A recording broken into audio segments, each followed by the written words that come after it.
Actually, I was talking a little bit yesterday about this transgender BMX freestyle rider, Chelsea Wolfe, who last year had said if she ever got the chance to be on the Olympic podium, she would burn a U.S. flag.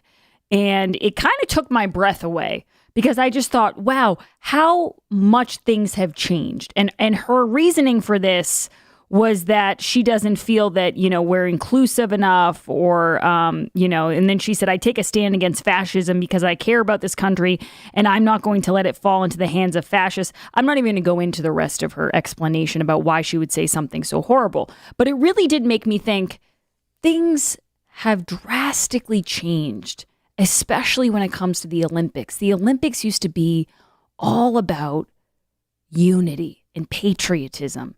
And, believing that your country is the greatest country in the world. Ours actually happens to be the greatest country in the world. But I immediately thought of Mike Eruzione. You guys probably know him. He's best known as the captain of the 1980 Winter Olympics United States national team that defeated the Soviet Union. The famous Miracle on Ice.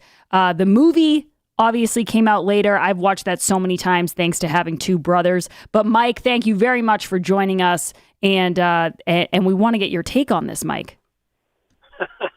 Well, first of all, thank you. I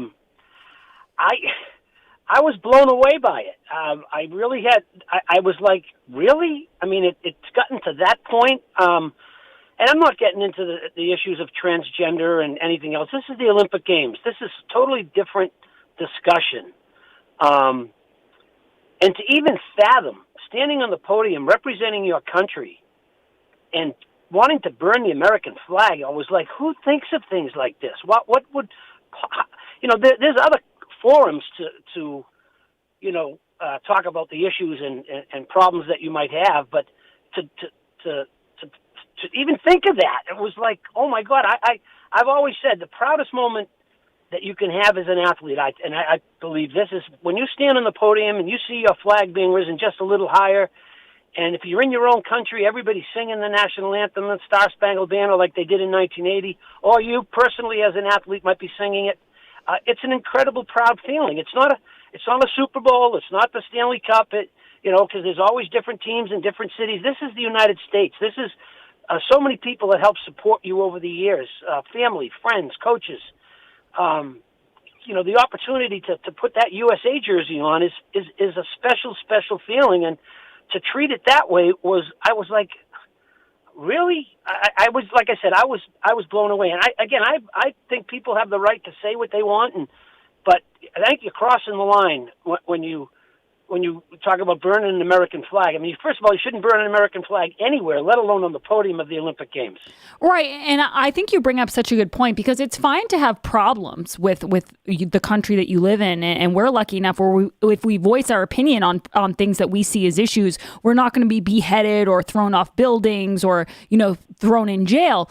But there's a major difference when you go to represent your country. It's not something you're not writing on a Facebook group or putting something in the New York Times. Your job is to represent the United States of America. And I watched you on Fox today, Mike, and something that Brian Kilmeade brought up that I thought was such a good point, I actually got chills. He mentioned that when you were on the podium, you waved the whole team up, and it was a real moment for America. And you explained that the reason you did that was because you guys were representing all of America. You were representing all different parts of the country. Explain to my audience what that meant to all of you.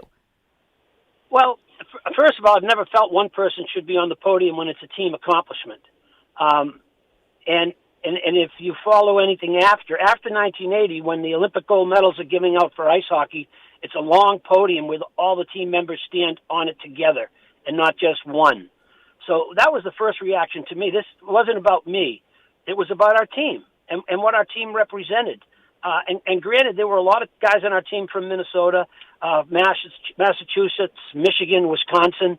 But when you put the USA jersey on, you're from the United States. You're not from Michigan, Minnesota, Massachusetts, or Wisconsin. And that was the one great thing about our team. The total respect we had for each other, first of all. And second of all, the respect that we had to be an Olympic athlete.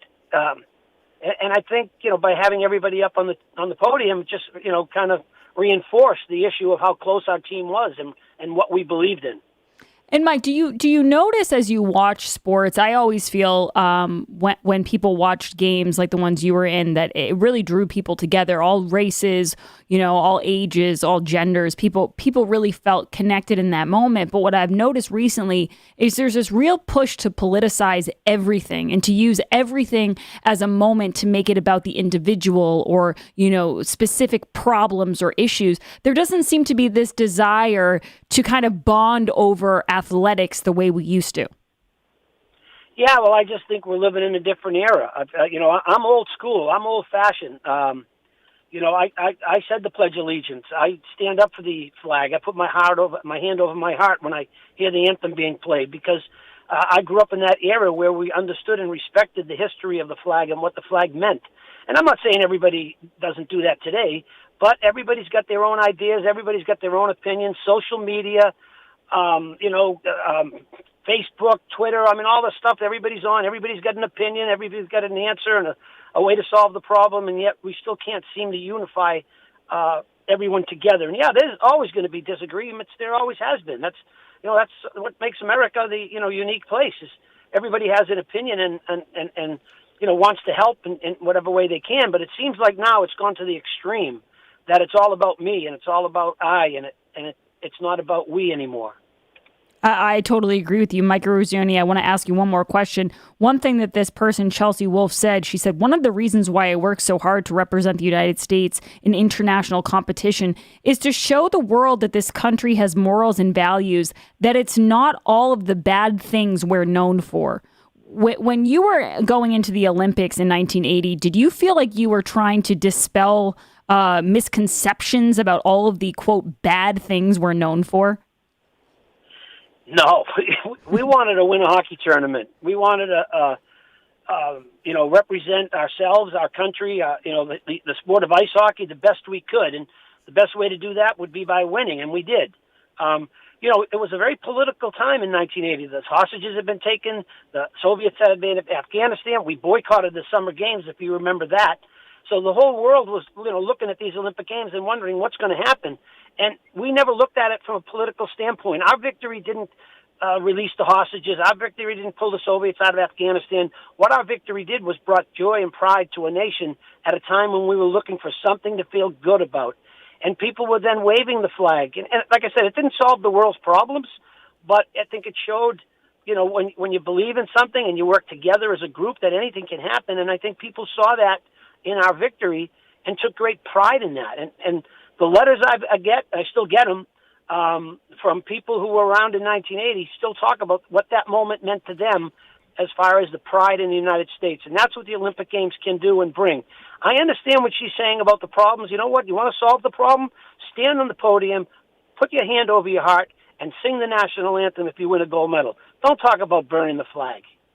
Absolutely. And Mike, you're also an author of The Making of a Miracle. And I want people to check out that book if they get a minute. The captain of the 1980 gold medal winning Winter Olympics U.S. hockey team. Mike, thank you so much for being with us. And what an incredible life that you've had and so many accomplishments. And we thank you for all of them.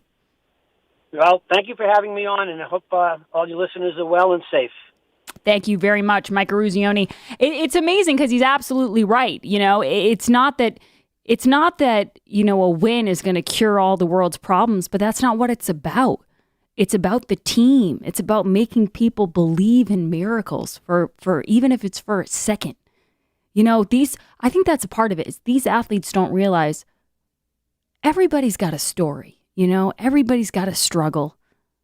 And a lot of people's struggles that don't make millions of dollars a year are probably a lot tougher than some of these athletes. And I'm not saying that they don't have their issues too, but everyone's got burdens and problems and issues. It's okay once in a while to put aside your issues and your problems with this country and make people feel good and make people remember that we live in the greatest country in the world. That's okay. There's nothing wrong with that. Not every single minute needs to be a lecture or a PSA or a virtue signal. You actually wouldn't believe how much good you can do when you don't make it about yourself and you don't make it all about the negative. for 1 minute. Crazy things can happen when you look on the bright side. That was so awesome having Mike on. What an incredible guy. We will be back. We have a lot more to talk about. 844-500-4242. Call in, weigh in. What do you think about this? This isn't the first case either. There was a whole upheaval about surfers in Hawaii not wanting to represent the United States. They just wanted to represent Hawaii, which I know you're thinking, Grace, Hawaii's in the United States. I know, but they still had an issue with it. These Olympics, they're completely losing what they used to be all about. 844-500-4242. This is the Grace Curley Show. You can call her late for dinner. Just don't call her Gracie. It's the Grace Curley Show.